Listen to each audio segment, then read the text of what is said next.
Kula badhe matur teng jenengan, kula niku takorup sanget kalian kalimat-kalimat sing disusun kalian Rasulullah sallallahu alaihi wasallam. Terus ngeten maknane mizan niki. Mizan itu wonten kalih, timbangan ada kalih. Timbangan pembanding.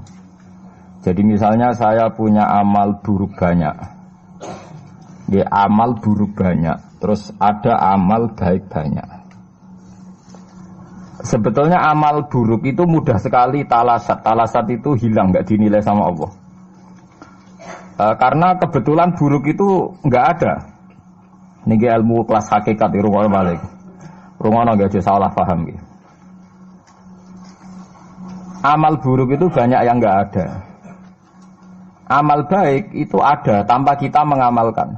Irwono sekali sampean salah paham bahaya. Misalnya begini, sampean saya beri contoh. Ada orang mengatakan Isa itu Tuhan. Hakikat Isa Tuhan itu ada enggak ada kan? Batu Tuhan juga enggak ada. Terus kita dalam hidup misalnya bergantung uang, bergantung fasilitas duniawi. Sebetulnya hakikat makan makanan, minuman bisa menopang kehidupan kita ya udah ada juga. Karena makanan itu ya makhluk yang fana. Ilmu yang diciptakan manusia itu ya makhluk yang sama-sama fana. Yang hakikat ada yang tidak mungkin hilang abadal abad selamanya lama. Meskipun nanti setelah akhirat selesai pun. Itu hanya la ilaha illallah. Bahwa yang berperan, yang aktif, yang al-fa'ilul mukhtar, pelaku sejarah, pelaku apa saja hanya Allah subhanahu wa ta'ala. Sehingga kenapa, ini kelirunya orang Khawarij. Sehingga kenapa orang yang dalam hidupnya pernah meyakini la ilaha illallah secara ikhlas dan benar. Saya ulang lagi. Satu kali pun orang dalam hidup pernah meyakini la ilaha illallah secara ikhlas dan benar. Itu mbok atusan taun ning gone neraka, tetap nanti itu masuk swarga. Mergo kebatilan yang ia lakukan itu dianggap tidak ada. Kenapa dianggap tidak ada? Memang hakikat kebatilan itu tidak ada. Yang ada adalah la ilaha illallah. Itu enak nglakoni barang batil. Barang batil itu tidak ada. Makanya disebut dalam Quran qul ja'al haqqu wa ma yubti'ul batilu wa ma yu'id. Yang ada di dunia dan akhirat itu hanya barang hak. Yaitu Allah itu wujud, Allah itu pemeran utama, Allah itu segala-galanya. Lainnya itu barang batil. Barang batil itu barang yang enggak ada tapi oleh manusia yang salah dianggap apa? Ada. Nah, sehingga barang batil ini sekali Allah menghendaki kalimat la ilaha illallah itu sampean baca secara ikhlas. Itu barang-barang batil yang pernah kita lakukan itu otomatis hilang. Tanpa dihilangkan pun barang itu tidak pernah ada. Yaitu itu disebut barang nopo? Disebut barang nopo? Batil. Makanya di sebagian ayat disebut bal naqdhifu bil haqqi 'alal batili fayadmaghuhu fa idza huwa zahid. Niki ilmu kelas tinggi. Sehingga kenapa orang-orang kafir yang menyembah batu, menyembah Isa nanti masuk neraka? Sebetulnya Allah itu memasukkan mereka ke neraka itu hanya karena Allah ingin bilang gini tok. Sudah ya kamu di neraka saja. Kamu kan menuhankan batu, menuhankan Isa, ya silahkan minta tolong Tuhan kamu, itu saja. Artinya andikan mereka betul-betul yang dituhankan itu Tuhan, Allah juga senang. Kalau itu menjadi rival, dia menjadi rival Tuhan maksudnya, yang bisa menselamatkan. Niki rungokno nggih mumpung sampeyan rong ning akhirat. Mboten niki ijazah kula nu mujarab tenan. Kata Imam Ghazali kula nu jeling tenan. Kenapa Imam Ghazali disebut Hujatul Islam? Sama nak kepen syukur iku gampang. Duit ra duwe, utang wakeh, jatuh tempo, bojo wani, anak kecewa di bapak kowe, terus mentek ngamek kowe. Niku jari Imam Ghazali kena sekarang ana nikmat moro kuburan. Moro kuburan terus kamu berkeyakinan bahwa semua yang sudah mati itu sangat-sangat berkeinginan hidup meskipun hanya 1 jam. Wong sak donya mulai Nabi Adam nganti saiki kabeh berharap dihidupkan lagi meskipun 1 jam karena ingin membenahi kalimat tauhid la ilaha illallah. Lah kowe iku jek urip. Lah kowe iku jek urip. Berarti wong sak miliar-miliar sing wis mati iku iri mbek kowe mergo kowe jek urip. Nah, berarti terus gue syukur ya Allah, apapun masalahnya di dunia saya ini hilang semua mergo kula ijek urip. Kula baleni malih. Dengan demikian kowe muni alhamdulillah aku fasih. Piye wae kowe iku duwe nikmat rupa-rupane urip yang sangat diingini oleh Firaun sekalipun, oleh Namrud, oleh Qarun, orang-orang miliarder dulu, itu sangat berkeinginan sing jenenge urip. Lah kowe nyatane sakniki napa? Iki urip. Dadi ini luar biasa. Paham napa? Luar biasa. Ini tak warai ilmu tauhid itu. Terus nanti setiap saya ngaji setelah selesai sampean baca dijiwai. Sebab itu ketika orang kafir dimasukkan neraka itu sebenarnya Allah itu hanya bilang gini, wakilat usyrakaakum fada'auhum falam yastajibu lahum wa ra'awul adzab. Tidak apa-apa, kamu sekarang masuk neraka, kamu tidak menuhankan saya. Kamu minta tolong sama Tuhan kamu. Nah, ketika demikian kita pernah menuhankan yang paling ekstrim tentu menuhankan Yesus atau menuhankan batu, menuhankan dewa-dewi. Atau mungkin Tuhan di bawah itu ya kita menuhankan uang, menuhankan sebab, menuhankan jabatan, macam-macam. Sehingga mengalahkan Tuhan sejati Allah. Terus mereka minta Tuhan-Tuhan itu supaya menolong. Walhasil akhir cerita itu wadolla anhum ma kanu yaftarun wadolla ankum ma kuntum tasubun wadolla anhum ma kanu yaftarun. Itu di Quran diulang-ulang dengan beberapa redaksi. Akhirnya hilang apa yang kalian kira ada.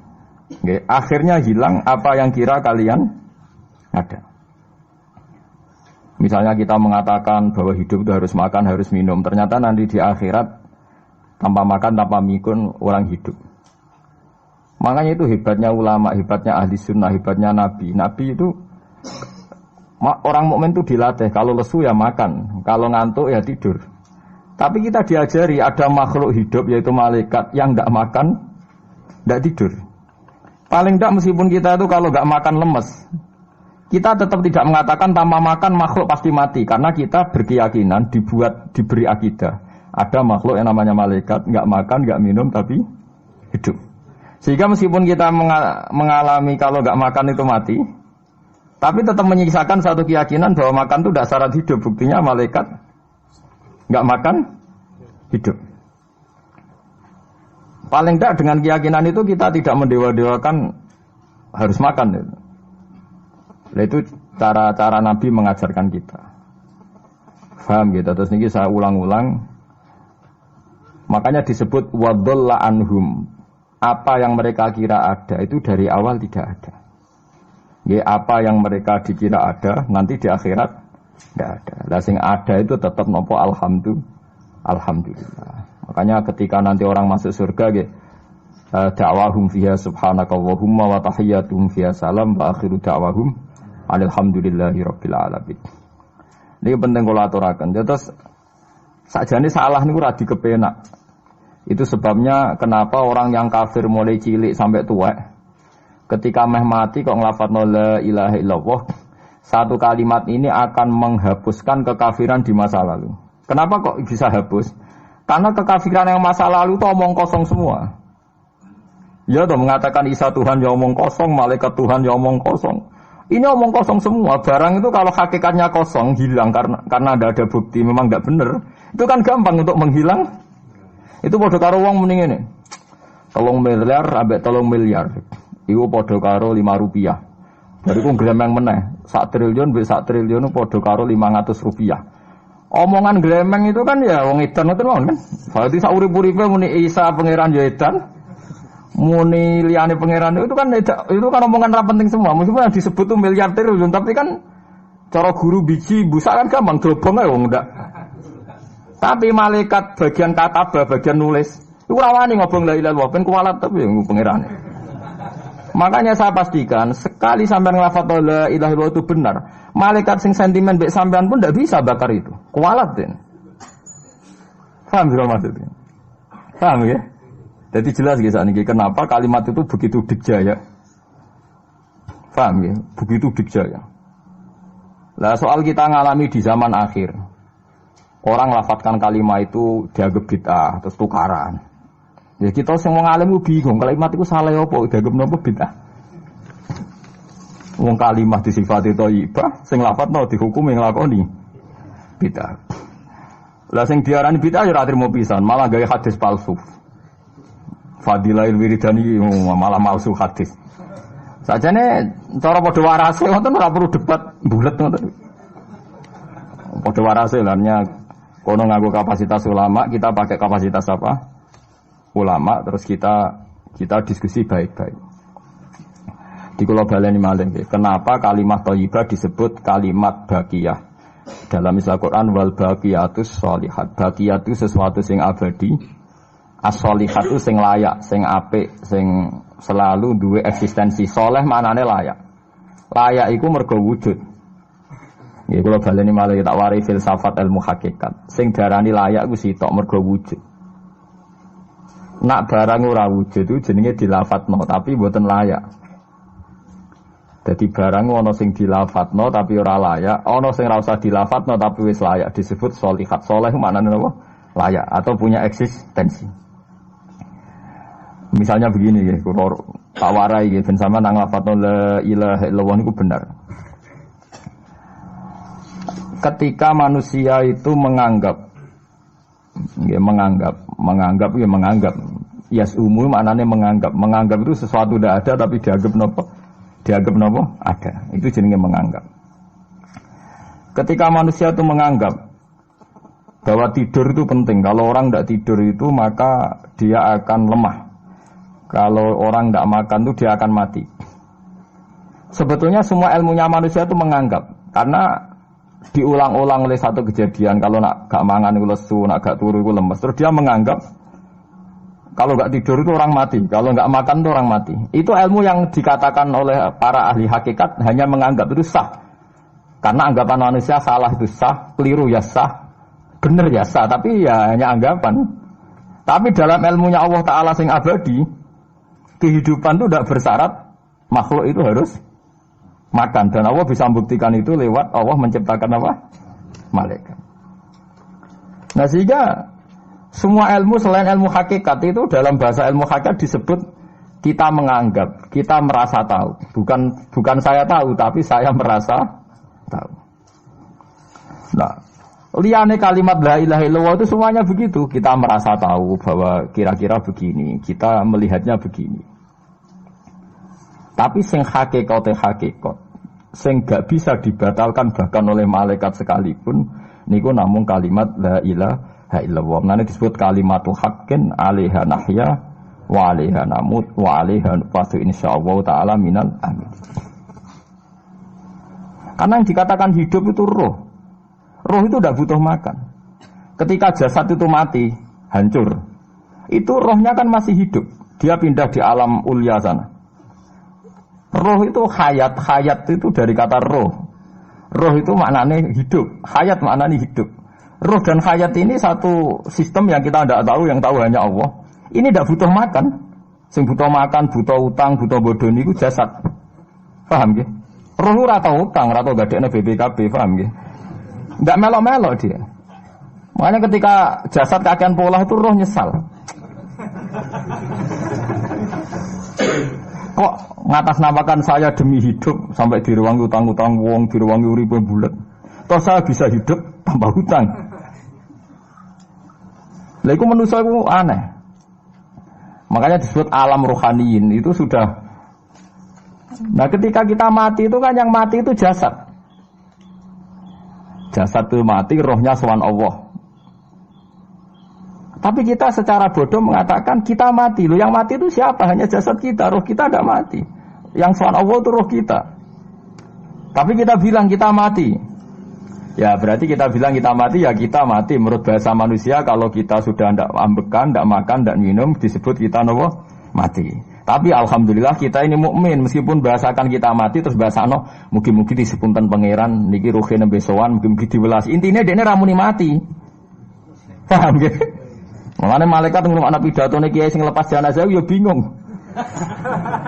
Perkarane dilepas niki pun mati, mboten saged napa-napa, ra iso njuk sepuro jenengan, ra iso salat, monggo kita salati. Iki sedongakno sakniki ruhe sowan pangeran mugi-mugi selamat. Jare mati, jare sowan. Sowan kan artinya mlaku-mlaku sowan kan. Nah, tapi misalnya mbok bahasano nganggo ilmu sing ekstrim kados kula, nganggo ilmu kelas berat kan malah diguyungake. Bahwa jasad ini mati, ini tidak penting karena jasad rohnya masih hidup.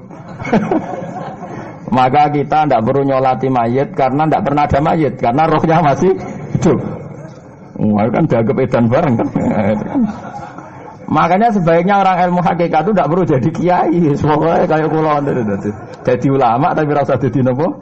Ya, jadi kiai sampai anak sing ora paham detail-detailnya alam roh sampai alam nopo? Alam nopo? Jasad.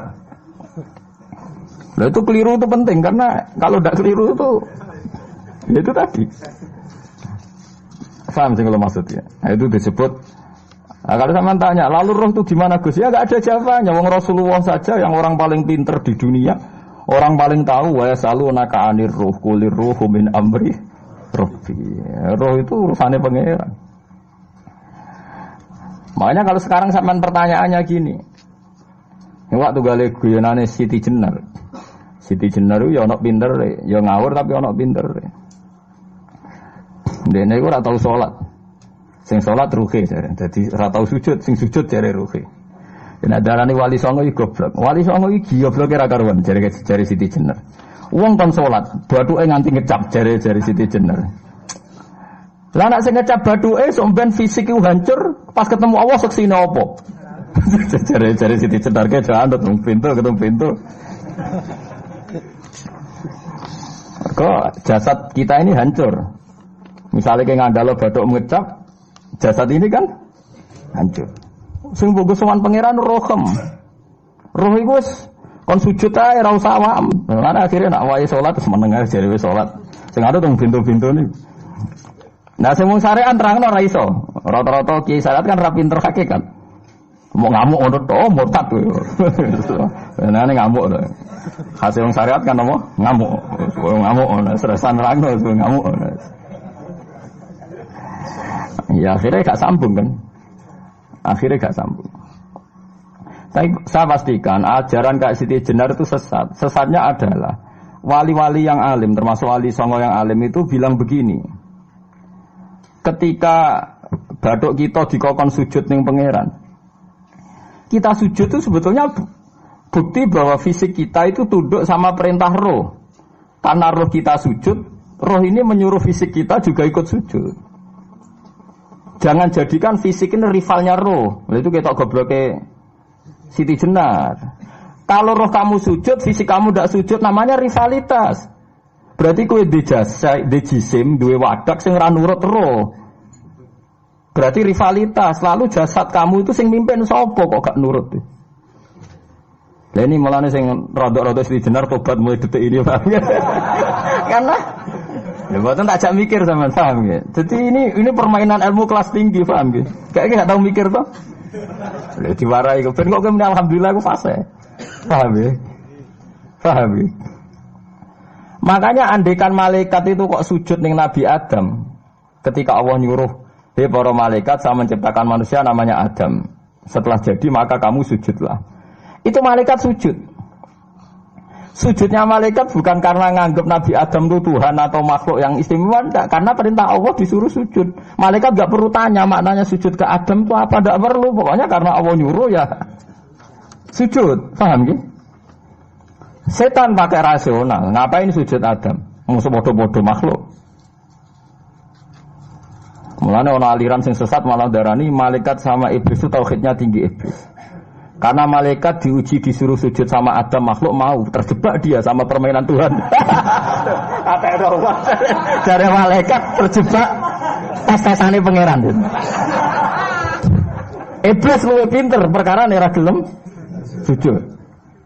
Berarti dekne mau gelem sujudnya namun kalian Allah. Lha kok wong sesat kok. Wong kok nganggur nganti ngono maksudnya mikire iso ngono. Mulane sing dadi utang dosa luwih apik timbang sing dipikiran ngene iki, paham ya?